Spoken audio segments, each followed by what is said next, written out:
to show you how to install this clever Swann Smart Security Camera. This is wire-free, which means you can install it pretty much anywhere you've got a Wi-Fi connection.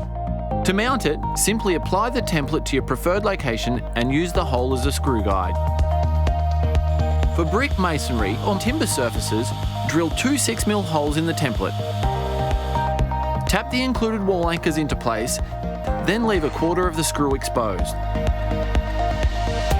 Now align the base with the mounting screws, then slide it down to secure it in place.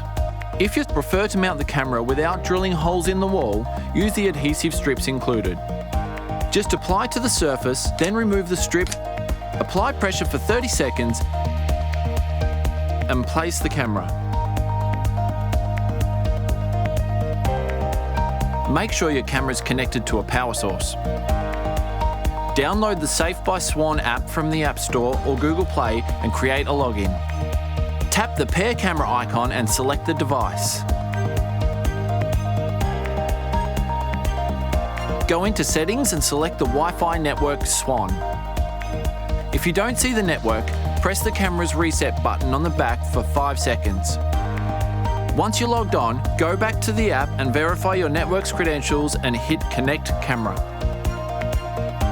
Once connected, give it a name and go to your dashboard to see the live view.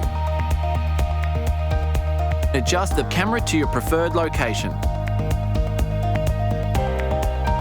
How easy was that? And now you can keep an eye on your property from pretty much anywhere.